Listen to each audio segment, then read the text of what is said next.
Heroes and rock stars. Today we are talking about the nonprofit success pack for Salesforce, and we're going over basics today. So kind of broad, zoomed out, 3,000-foot view. What is NPSP, as you'll often see it referred to?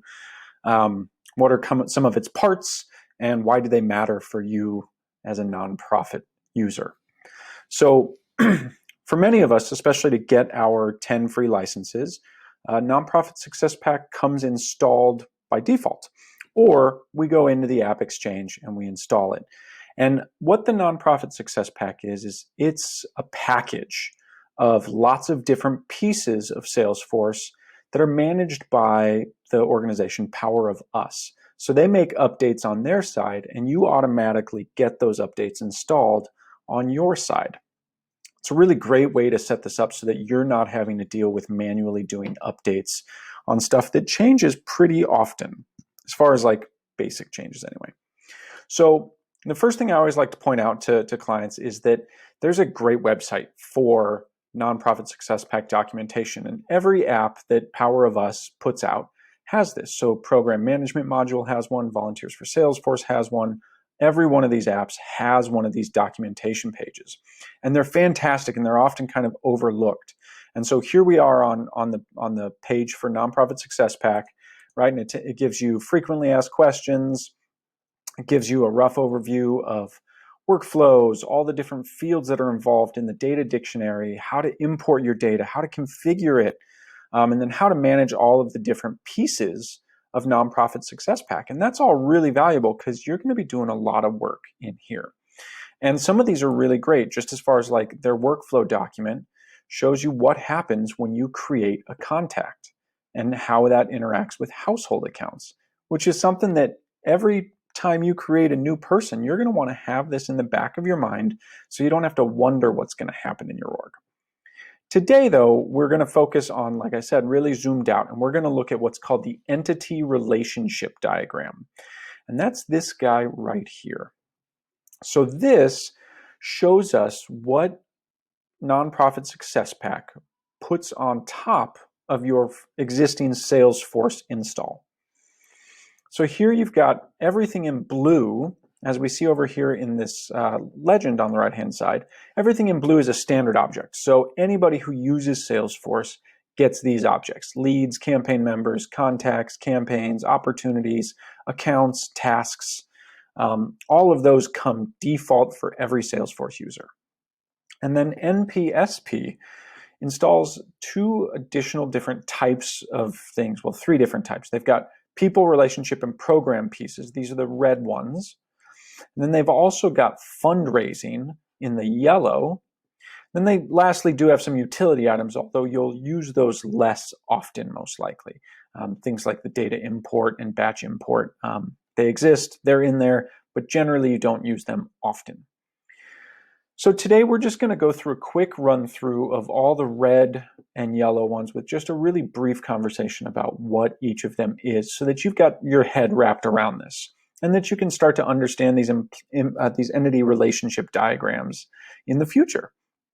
So a couple of things to know, like we talked about in another video, objects, which are each of these boxes, are connected to each other in one of three ways. They're either a one-to-one, a one-to-many, or a many-to-many relationship.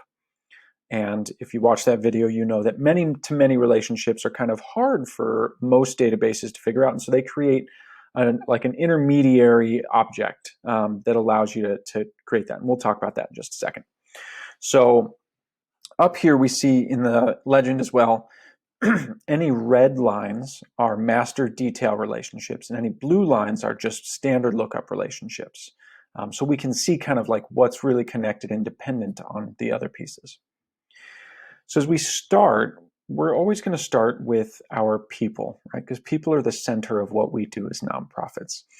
And oftentimes, especially when we're using NPSP in a nonprofit setting and Salesforce in a nonprofit setting, we run into some limitations about how salespeople think about humans. For one thing, as far as salespeople are concerned, humans are always associated with an organization.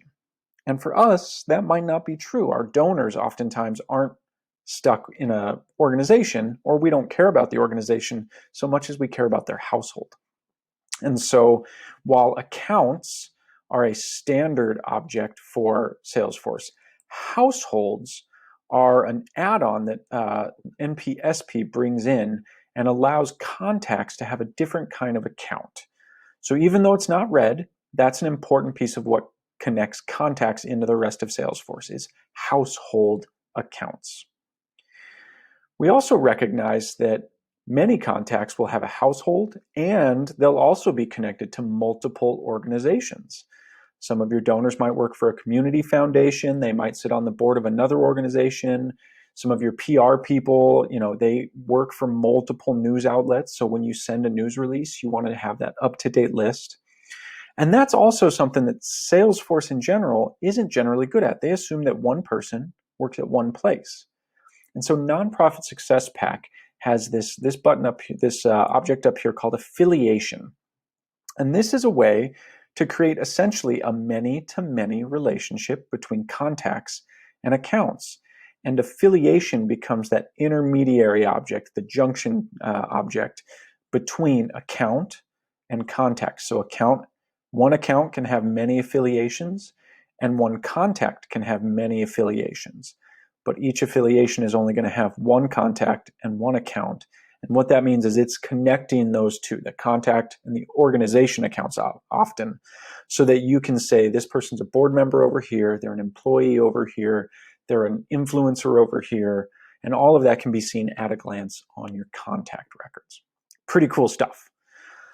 Another really important piece of the nonprofit world is that our contacts connect to each other.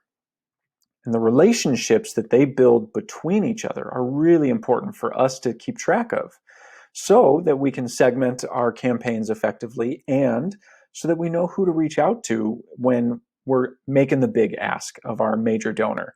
We can go into our system and see, oh, I notated that they sat at a table at our last gala with these three people, and one of our employees said they got to be fast friends. Great, that's notated, and that's under here in this relationship object. So a relationship object makes it so that you can connect contacts to other contacts. And it's got some extra fields in there so that you can notate what the relationship is. Is this a parent? Is this a uncle? Is this a friend? Is this a person sitting next to them at a gala? So all of that is built into relationships. So that's our really, really contact-centered piece of Nonprofit Success Pack. Also connected in there and to accounts are addresses.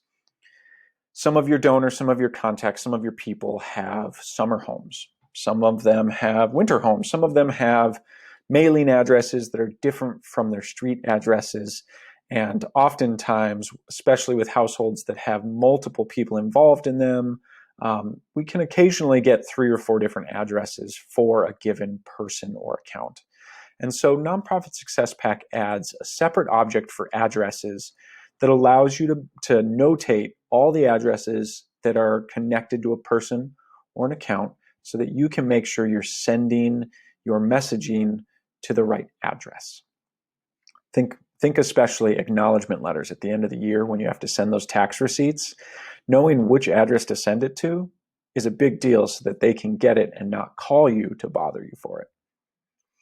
So a couple other things that we've got in here are levels. And this connects to accounts, but it can also connect to contacts and connect to any standard object. And levels give you a way to identify and it varies by organization how you might use this, but different ways that you recognize people or organizations. Maybe you've got platinum givers, right? Anybody who donates above $50,000 a year, whatever your organization might use. And you want to be able to notate that and have it update automatically, right? So levels are how we do that. And the levels you set up. So they're kind of the Pandora's box. You can put whatever levels you want in there that makes sense for your organization, and then build some workflows and automations to make sure that they're always up to date. Another one that I really, really like and that a lot of organizations don't know about in Nonprofit Success Pack is the engagement plans. One of the key things that we use Salesforce for as a small nonprofit especially is to make our jobs easier. And so much of what we do is stuff that we have to do over and over and over again. And engagement plans allow us to take a lot of the time and effort out of doing that. So an engagement plan is connected to a template, and a template is connected to these tasks, right? And basically what these are is they're a way to set a bunch of follow-up tasks for you and your team based on things that happen in Salesforce. So think about every time a donor gives anything over $1,000. You might have a very specific kind of workflow that you go through for those people that's not the same as people who only give $100. And so you can set it up so that when they reach a different level, a different engagement plan turns on and creates all these follow-up tasks so that you don't have to go into your calendar and say, well, 30 days from now, call John Doe, give them a personalized note card. 90 days after that, call them, make sure they get the success story of where their money went, right? All of that can be done automatically through engagement plans, templates, and tasks. And that's really awesome. That'll save you a ton of time. And then you've got the tasks right in Salesforce connected to the contacts or the accounts so you can see at a glance what upcoming things are happening for each of your contacts and accounts. Super cool. So that's all of the people, the relationships, and the program pieces that are built into Nonprofit Success Pack. And then we've got our fundraising side of stuff, these yellow pieces. And there's a lot to talk about here, so we're going to go through it fairly quickly. Recurring donations are especially important for us nonprofits, right? Whether it's a monthly giving campaign on your website or just that one person who's awesome and writes you a check every month, every quarter, once a year, whatever it is, like clockwork. And you want to make sure that those get entered automatically because sometimes those are the easiest ones to forget, especially if they're online and automated. So recurring donations give you a way to set up a donation, an opportunity that pops in at whatever time span is important to you. So you can change it and you can do so many installments or you can make it open-ended. And it creates those as pledged donations. And then when you receive a check, all you have to do is go in and update it to posted or create an automation if you've got an online giving platform that goes in and notates it as posted. So those are awesome, especially if you've got ongoing giving campaigns. Then we're going to skip down here to the GAU allocation and the general accounting unit. These are two things that we end up using a fair bit at a lot of organizations, especially if we're getting grants or we've got funders, especially foundations, that have really specific desires for how their money is used. If we don't track that, then we can't be transparent and we can't give good reports to the people that are funding our endeavor. And GAUs, general accounting units, and GAU allocations allow us to do this. So you can set up an accounting unit for each of your big buckets of money that your organization uses. So in some organizations, that might be administration and overhead. It might be programs. It might be marketing. It might be fundraising. In others, you might break this down into the individual programs that you have because you're writing specific grants for each of those programs. That's fantastic. And then with this GAU allocation unit, which is connected up to recurring donations and opportunities, as well as campaigns, you can make sure that any donation that comes in is associated with the correct accounting unit. So at the end of the year, when you do your reports, or at the end of the quarter, or however often you do your reports, you can see which programs have received which money. That's really awesome that you don't have to interact with your bookkeeper all the time in order to make that clear. Also makes grant reporting really nice. Right above those two, we've got account soft credits, and we've also got partial soft credits. Soft credits, many of you already know, they are a way to kind of notate who was our advocate for receiving a donation? Who was out there knocking doors or making the ask of our donors to give? We don't want to give them what would be called a hard credit. We don't want to say that they gave us money when they didn't. The donor gave us money, but we do want to notate that we've got this awesome person out there advocating for us and really acting as a fundraiser for us. And so we can apply soft credits to accounts and also to individuals. That's not notated necessarily here easily because of how busy this gets, but they are definitely applicable to contacts as well. And that way you can see, especially if you've got a working board, which board members are responsible for which income. Because a lot of times you're setting up your targets around that, and then it's really hard to track afterwards. But with soft credits, you can do it. And if you've got two people going out and working really hard on an ask, you can set up partial soft credits so that each one of those two board members gets half the credit, one gets 30% of the credit, one gets 70% of the credit, however you want to set it up. So that's our soft credits.